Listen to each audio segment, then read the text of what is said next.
In our top story, regardless of what lies ahead in American politics, the last 4 years under the Trump administration were largely successful for the American energy sector.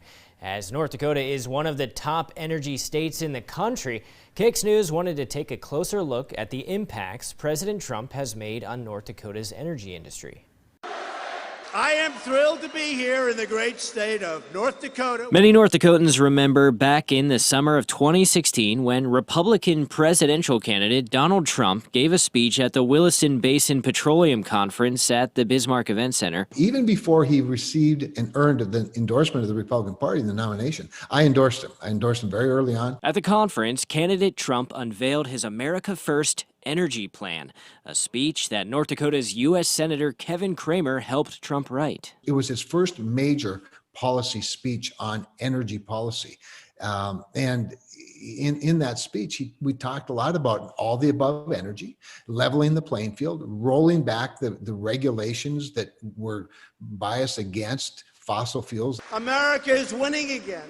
And Senator Cramer says he thinks the president succeeded. Probably the best example where he followed through was approving the Dakota Access Pipeline and the Keystone XL pipeline, like on his second full day in the office. North Dakota is a microcosm of the country when you talk about energy development. We have it all. As governor of North Dakota in the early 2000s, Senator John Hoeven laid the groundwork for North Dakota to become one of the largest energy producers and exporters in the entire country. He argues that the state has become an innovator when it comes to protecting the environment. We're doing things that no one else in the country is doing. For example, capturing CO2 and putting it downhole, carbon capture and sequestration. We're leading the way there. And it's not just from our coal-fired electric plants. We're also now doing it with our biofuels plant. America is winning again. President Trump and Senators Hoeven and Cramer share the same fundamental free market philosophy, and because of that, North Dakota's lawmakers had greater accessibility to the president. Remember, the President Trump visited North Dakota 4 times.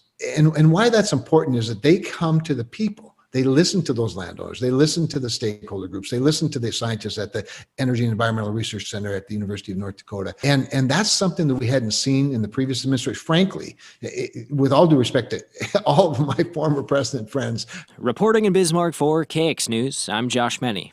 And we reached out to the Democratic NPL to get their perspective on the Trump administration's impact on North Dakota's energy industry.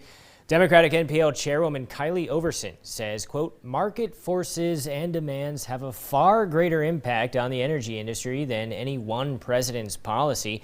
But the closure of Coal Creek Station is a clear promise broken by President Trump.